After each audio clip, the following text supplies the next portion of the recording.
আসসালামু আলাইকুম। প্রিয় দর্শক, আপনাদের সকলকে আমন্ত্রণ জানাচ্ছি আমাদের কথা চ্যানেলের। আওয়ামী লীগ সোচ্চার হয়ে গেছে, আওয়ামী লীগ মাঠে নেমে গেছে, চিপে বিপ্লবটাকে মেরে ফেললো। এবং এই সরকার যখন সংবিধানের মাধ্যমে এসে শপথ গ্রহণ করলো, তখন আর বিপ্লব থাকলো না। আজকে এই যে আলামত গুলো দেখতে পাচ্ছি, বা আমরা যে কথাগুলো বললে আছে সারাদিন যে টুকটাক হচ্ছে, এটা কি হচ্ছে?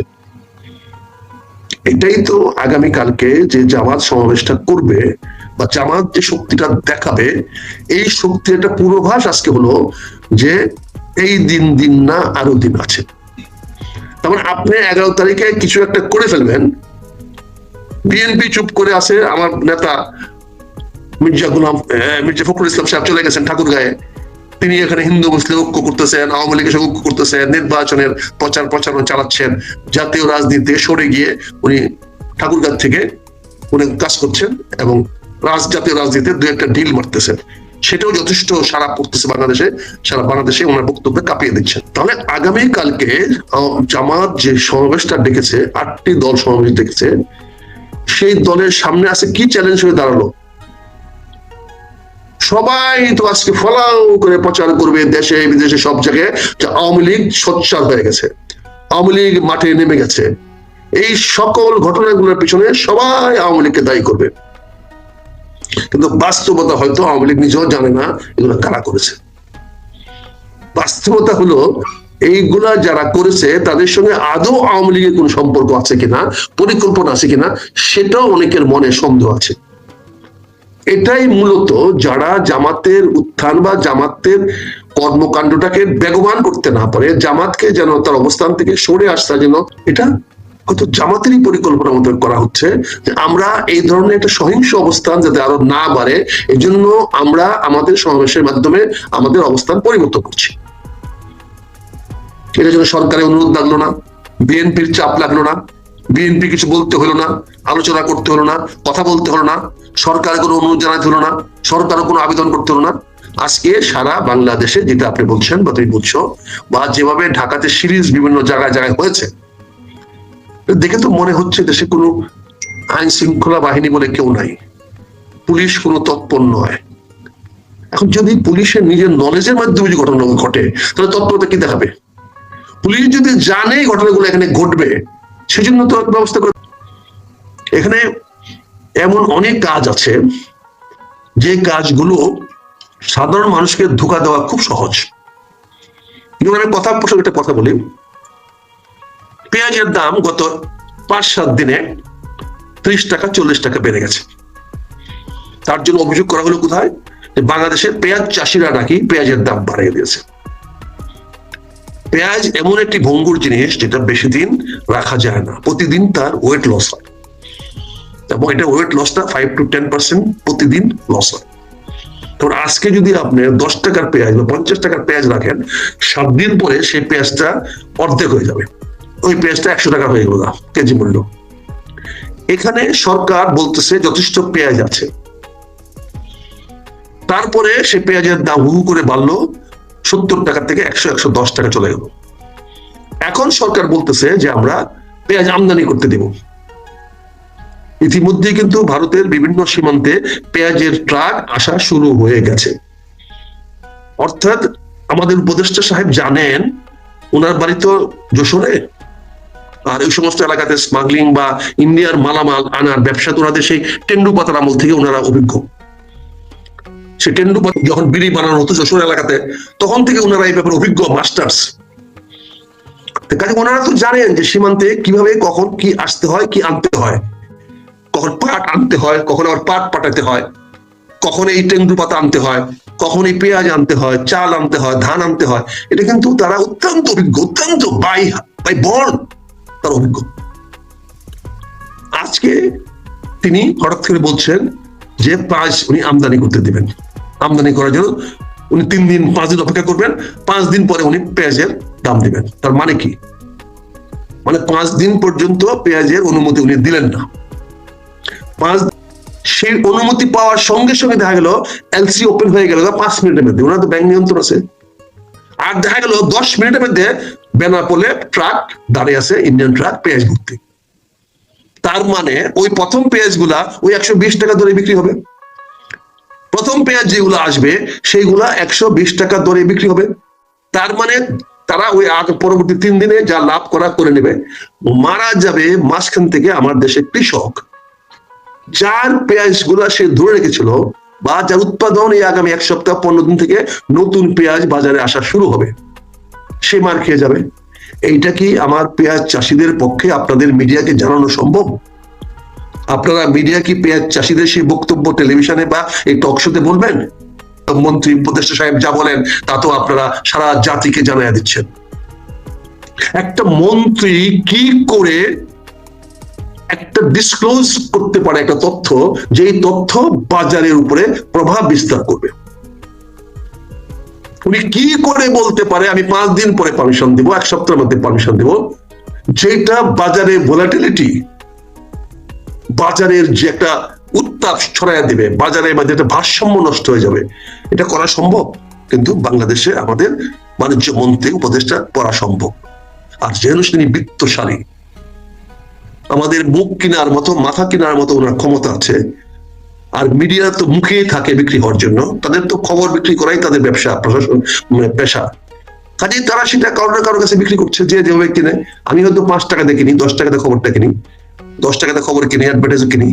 অনেকে হয়তো আরো বেশি 10 কোটি টাকা দিয়ে কিনে সেই নিউজ, যার কাছে নিউজের যেরকম মূল্য। কথা বলছে যে আজকে এই যে বিভিন্ন বাংলাদেশে ছড়িয়ে দিচ্ছে, এটার সঙ্গে আওয়ামী লীগের কোনো সম্পর্ক থাকার তো কোনো কারণ নাই। আওয়ামী লীগ কেন এই ধরনের একটা হঠকারী রাজনৈতিক সিদ্ধান্ত নিবে, যেটাতে তার কোনো উদ্দেশ্য সাধন হবে না? এখানে তো আওয়ামী লীগ এই সরকারকে পতন করানোর জন্য তার কোনো লক্ষ্য নাই। সে তো দেখতে আছে যে doctor Yunus is going, it's just matter of 3 মাস। 3 মাসের পরে ডক্টর ইউনূস থাকবে না। তার তো আওয়ামী লীগের অন্যতম প্রধান শত্রু হলো আজকে এই অন্তর্বর্তীকালীন সরকার তথা ডক্টর ইউনূসের প্রস্থান তো নির্ধারিত হয়ে গেছে। আগামী ফেব্রুয়ারি মাসে ডক্টর ইউনূস চলে যাবেন ওনার দলবল সহ। চলে গেলে যে বৈষম্য ছাত্র আন্দোলনের যে এনসিপি যে গঠন করা হয়েছিল, তারাও ক্ষমতাহীন হয়ে যাবে, তাদেরকেও প্রোটেকশন কেউ হয়তো দিবে না। তাহলে এটাকে আওয়ামী লীগের পক্ষে যাচ্ছে না বিপক্ষে যাচ্ছে? তাহলে আওয়ামী লীগ কেন বোমা মেরে, কেন ফটকা ফুটাইয়ে, কেন বাসে আগুন দিয়ে অন্তর্বর্তীকালীন সরকার ডক্টর ইউনূসকে ক্ষমতা দীর্ঘায়িত করার সুযোগ করে দিবেন? কি কারণে, কোন যুক্তিতে, রাজনীতির কোন কারণে শেখ হাসিনা বা তার ভারত কি এতই বোকা এই সরকারের ক্ষমতা দীর্ঘায়িত করার জন্য ব্যবস্থা নিবে? এই ধরনের আন্দোলন গড়ে তোলা মানে হলো একটা আওয়ামী শিবিরের মধ্যে ঐক্য ফিরিয়ে নিয়ে আসা।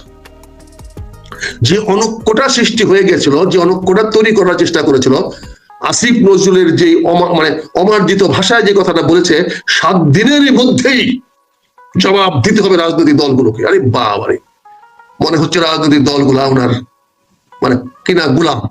উনি যে নির্দেশ দিবেন রাজনৈতিক দলগুলা সেই নির্দেশ অনুযায়ী কাজ করবে। হয়তো ডক্টর ইউনূস সাহেব বলছে আপনারা আবার রাজনৈতিক দলের সঙ্গে কথা বলেন, তাদেরকে আসেন, আলোচনা করে এটা সমাধান করি। এটাকে এইভাবে না বলে, এটাকে আমি একটা উদাহরণ দিই আপনাদেরকে। আমরা 1995 শেষের দিকে যখন লাগাতার আওয়ামী লীগ হরতাল দিয়ে যাচ্ছিল, যে তারা এই সরকারের বিরুদ্ধে তত্ত্বাবধায়ক সরকারের দাবিতে আন্দোলন করছিল, তখন আমরা আমাদের তো জনৈক বড় নেতাকে ডেলিগেট করে পাঠানো হলো আওয়ামী লীগের শিবিরে, যে আপনি গিয়ে একটা আলোচনা করে আসেন। এবং আওয়ামী লীগও গ্রিন সিগন্যাল দিল যে হ্যাঁ, আমরা ঐক্যমতে পৌঁছবো, আন্দোলন আমরা তুলে নিব, রাজনীতির এই জিনিসগুলো সমাধান দিতে হবে। সবাই ওখানে সাহেব গেছেন, জাতীয় পার্টির লোকেরা তারা গেছেন, মিজানুর রহমান চৌধুরী সাহেব জাতীয় রাজনীতিবিদ আছেন। তা আমাদের যিনি নেতা গিয়েছিলেন, তিনি আলোচনার শেষে বললেন যে আমরা যে কথায় আসলাম, এটা আপনাদের একটা লিখিত একটা কাগজ দিতে হবে আমাদেরকে, আমরা লিখিত চুক্তিপত্র করতে চাই। মিজান চৌধুরী সাহেব সেদিন বলছিল, কর্নেল সাহেব, সরি নামটা বলা উচিত না, জনাব, রাজনীতির দাসকপ দিয়ে হয় না। আপনাকে যে কথাগুলো আমরা বলেছি, এই কথাগুলো যদি আপনার মনে হয় রাখার, আপনি আপনার নেত্রীর কাছে যান, গিয়ে বলেন যে তবে দাসকপ দিয়ে রাজনীতি হয় না। আমরা এই যে বর্তমান প্রধানমন্ত্রীর যে বর্তমান যে অফিস, এইটার পেছনে হল রুমে আমরা সবাই বসে আছি। ওই ডেলিগেট কখন আসবেন, ম্যাডামও বসে আছেন সবাই। যে ডেলিগেশন গেছিল, সে ডেলিগেশন এসে বলল, নাটকীয় স্বরে বলল যে ওরা কোনো লিখিত কাগজ দিবে না, ফলে আমি ওদের প্রস্তাবকে বাদ দিয়ে চলে আসছি। সঙ্গে সঙ্গে আমাদের কিছু লোক বেশ বেশ করে উঠলো, ম্যাডাম কিন্তু হতচকিত খাই গেল, কি করবে? তো সবার কথা দশচক্রে হলো না। ম্যাডাম কনভিন্স ছিলেন যেটা হবে, হলো না। ক্ষতিটা কার হলো? ওই ডেলিগেটের তো ক্ষতি হয় নাই, ওই নেতার তো ক্ষতি হয় নাই, ওই নেতা তো পরবর্তীতে বিএনপিতে থাকেও নাই, বিএনপি ছেড়ে চলে গেছেন। কিন্তু ক্ষতি তো দেশমাতা খালেদা জিয়ার করেছে। ক্ষতি তো এই 15ই ফেব্রুয়ারি নির্বাচন করতে ওনাকে বাধ্য করেছিল। ক্ষতি তো হয়েছে ওই নির্বাচনে তারা আসে নাই, আওয়ামী লীগ আসে নাই, জামাতও আসে নাই। ফলশ্রুতিতে 96 ফেব্রুয়ারি নির্বাচন ফ্লপ করেছিল। সেই নির্বাচনে আমি নমিনেশন নেই নাই, আমি বলছি না আমি নির্বাচন করব না, আমি নির্বাচন করি নাই। 96 ফেব্রুয়ারি নির্বাচন আমি করি নাই। এই যে আজকে বসুন্ধরা মার্কেট, এই বসুন্ধরা মার্কেটের জায়গাটা খালি করা হয়েছিল বিএনপির একটা জনসভার নাম দিয়া 1996 সনের 1 জানুয়ারি। এবং সেখানে ম্যাডাম বলেছিলেন যে আওয়ামী লীগকে ঠিক করার জন্য আমার ছাত্র দলে যথেষ্ট, সে বিখ্যাত বক্তব্য। তারপরে কি হয়েছে? উনি তো ঘোরাক করে বুঝতে পারেন নাই যে বসুন্ধরাকে, ওই উসমানিয়া একটা গ্লাস ফ্যাক্টরি ছিল, ওই জায়গাটা খালি করে বসুন্ধরাকে দেওয়ার জন্য ওই রাজনৈতিক মিটিংটা ওখানে করা হয়েছে। এবং তাকে তখন দিয়ে হুদা বলে ঢাকা মেট্রোপলিটন দিয়ে সবকিছু ভাঙ্গাইয়া মাঠটা পরিষ্কার করে বিএনপির জনসভা করা হয়েছিল 1996 সনের 1 জানুয়ারি, ছাত্র দলের প্রতিষ্ঠা বার্ষিকীতে। ইতিহাস তো আমরা দেখেছি। তারপরে তো বসুন্ধরা বিশাল মার্কেট এখানে হয়েছে, খালি হয়েছে। তো রাজনীতিতে এমন অনেক খেলা হয়, যে খেলা জনগণ দেখে একটা, হয় আরেকটা। আজকে যে বোমার কথা বলছেন, এই বোমার সঙ্গে আওয়ামী লীগের কোনো সম্পর্ক নেই। এতে আওয়ামী লীগের রাজনীতি কোনো ফায়দা হবে না। এটা আওয়ামী লীগের এত বোকা আওয়ামী লীগ না, শেখ হাসিনা এত বোকা না যে এই ধরনের ঘটনা করে সারা বিশ্বের কাছে উনি সন্ত্রাসী, বোমাবাজ, এই ধরনের একটা অপবাদ। এটা জাস্ট জামাতকে আগামীকালকের প্রোগ্রামটা থেকে সরে আসার জন্য একটা প্রিলুড দেওয়া হলো, একটা ভূমিকা দেওয়া হলো, একটা গ্রাউন্ড তৈরি করে দেওয়া হলো, যেই গ্রাউন্ডের পরিপ্রেক্ষিতে তিনি আগামীকালকে তাদের সিদ্ধান্ত পড়বেন। জামাতের পক্ষে বলেন আর যাই কিছু বলেন, নির্বাচনে যাওয়া ছাড়া তাদের কোনো বিকল্প নাই। এবং দেখেন বক্তব্য কাকে দিয়ে দেওয়া হয়েছে? সহকারী সাধারণ সম্পাদক দেওয়া হয়েছে। এখন আর তাহের সাহেব বলেন নাই, জামাতের মূল লিডারের কথা বলেন নাই। তাহের সাহেব তো ঘি আঙ্গুল দিয়ে ঘুরাই ফেলেছেন, আঙ্গুল দিয়ে ঘি তুলতে আছেন। তাহের সাহেব এই বক্তব্য আজকে দেন নাই। আজকে বক্তব্য দিয়েছে সহকারী সাধারণ সম্পাদক বা সেক্রেটারি জেনারেল। তিনি কি বলেছেন? যে ফেব্রুয়ারিতে নির্বাচন হবে না, সংবিধান মোতাবেক ফেব্রুয়ারিতে নির্বাচন হবে না, ফেব্রুয়ারিতে সংবিধান মোতাবেক নির্বাচন করতে হলে নাকি 5 বছর হবে।